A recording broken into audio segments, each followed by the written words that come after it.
17. Pilgrim Sun greatly disturbs the Black Wind Mountain. Guan Shiyin brings to submission the bear monster.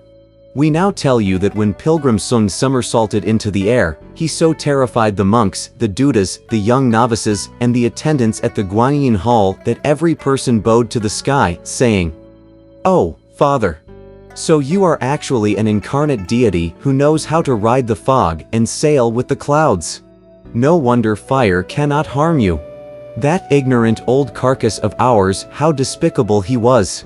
He used all his intelligence only to bring disaster on his own head. Please rise, all of you," said Tripitaka. "There's no need for regret. Let's hope that he'll find the cassock, and everything will be all right. But if not, I would fear for your lives. For that disciple of mine has a bad temper, and I'm afraid that none of you will escape him." When the monks heard this, they were all panic-stricken. They pleaded with heaven for the cassock to be found so that their lives would be preserved, but we shall say no more about them for the moment. We were telling you about the great sage Sun. Having leapt up into the air, he gave one twist of his torso and arrived at once at the Black Wind Mountain. Stopping his cloud, he looked carefully and saw that it was indeed a magnificent mountain, especially in this time of spring. You see, many streams potently flowing. Countless cliffs vying for beauty. The birds call, but no man is seen. Though flowers fall, the trees yet scented. The rain passes, the sky's one moist sheet of blue. The wind comes, the pines rock like screens of jade. The mountain grass sprouts. The wildflowers bloom. On hanging cliffs and high ranges, the wisteria grows. The handsome trees bud. On rugged peaks and flat plateaus, you don't even meet a recluse. Where can you find a woodsman? By the stream the cranes drink in pairs. On the rocks, wild apes madly play. Augustly the branches spread their luscious green, basking their splendor in bright mountain mist. Pilgrim was enjoying the scenery when suddenly he heard voices coming from beyond a lovely grass meadow. With light, stealthy steps, he inched forward and hid himself beneath a cliff to have a peep.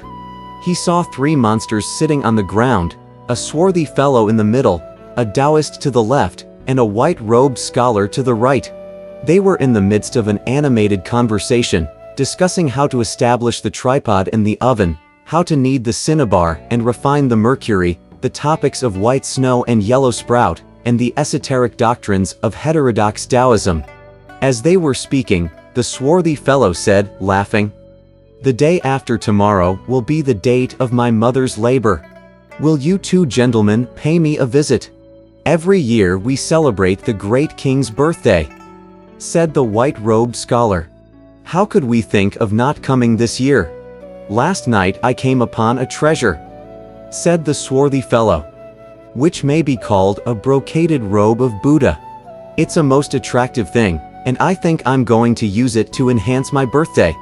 I plan to give a large banquet, starting tomorrow, and to invite all our Taoist friends of various mountains to celebrate this garment.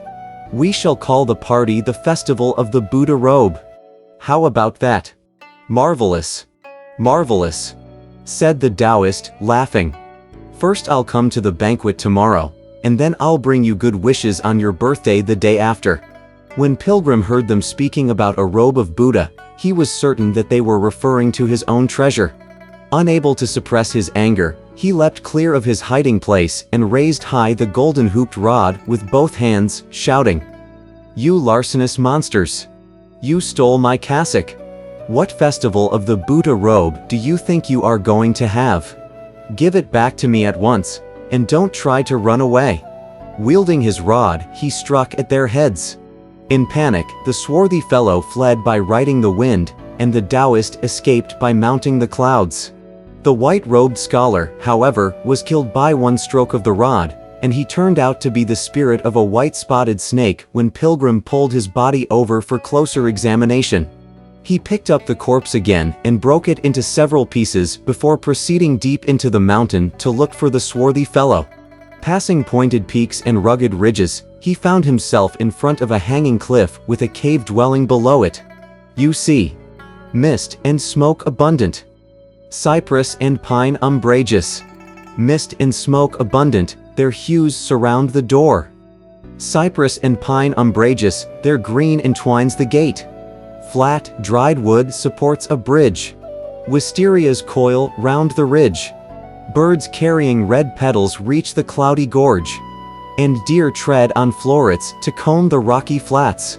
Before that door, the flowers bloom with the season, as the wind wafts their fragrance. Atop the dike shading willows orioles sing. O'er the banks sweet peaches butterflies flit. This rustic spot, though no cause for much praise, still rivals the three beauty of Mount Panlai. Pilgrim went to the door and found that the two stone doors were tightly closed. On top of the door was a stone tablet, on which was plainly written in large letters, Black Wind Mountain, Black Wind Cave. He lifted his rod to beat at the door, crying, "Open the door." A little demon who stood guard at the door came out and asked, "Who are you, that you dare beat at our immortal cave? You damnable beast!" Scolded Pilgrim. "What sort of a place is this, that you dare assume the title of immortal? Is the word immortal for you to use? Hurry inside and tell that swarthy fellow to bring out your venerable father's cassock at once. Then I may spare the lives of the whole nest of you." The little demon ran swiftly inside and reported, "Great King, you won't have a festival of the Buddha robe.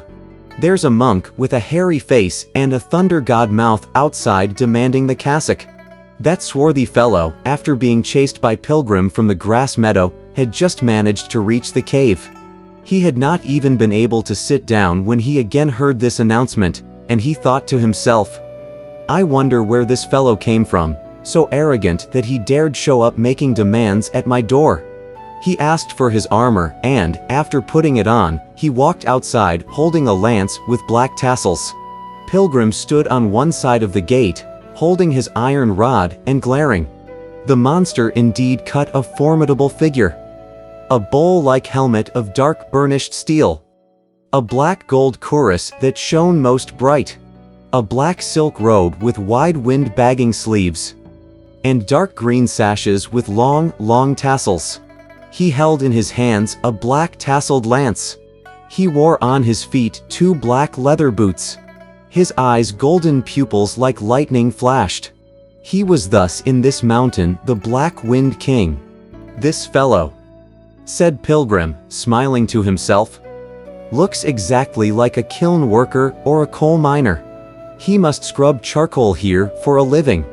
How did he get to be black all over?" The monster called out in a loud voice, "What kind of a monk are you that you dare to be so impudent around here?" Rushing up to him with his iron rod, Pilgrim roared, "No idle conversation. Return the cassock of your venerable grandfather at once." "What monastery are you from, Bonzi?" asked the monster. "And where did you lose your cassock that you dare show up at my place and demand its return?" "My cassock," said Pilgrim, "was stored in the back room of the Guanyin Hall due north of here. Because of the fire there, you committed robbery by taking advantage of the confusion. After making off with the garment, you even wanted to start a festival of the Buddha robe to celebrate your birthday. Do you deny this? Give it back to me quickly, and I'll spare your life. If you but mutter half a no, I'll overturn the Black Wind Mountain and level the Black Wind Cave. Your whole cave of demons will be pulverized." When the monster heard these words, he laughed scornfully and said, "You audacious creature!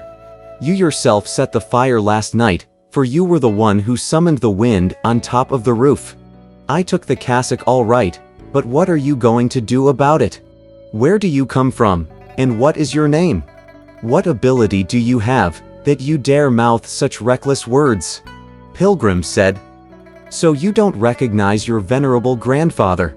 He is the disciple of the master of the law, Tripitaka, who happens to be the brother of the throne in the great Tang nation. My surname is Sen, and my given name is Wukong Pilgrim. If I tell you my abilities, you'll be frightened out of your wits and die right on the spot." "I won't," said the monster.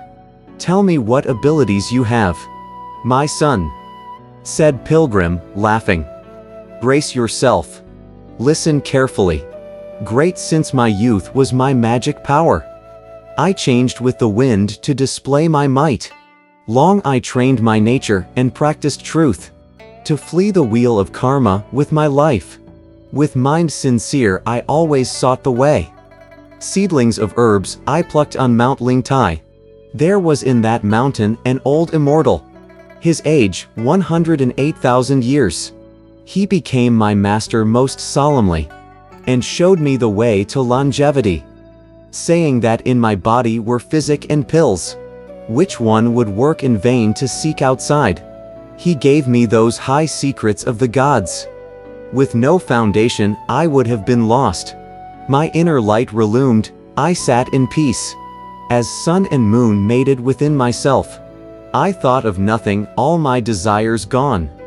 My body strengthened, my six senses cleansed. From age back to youth was an easy boon.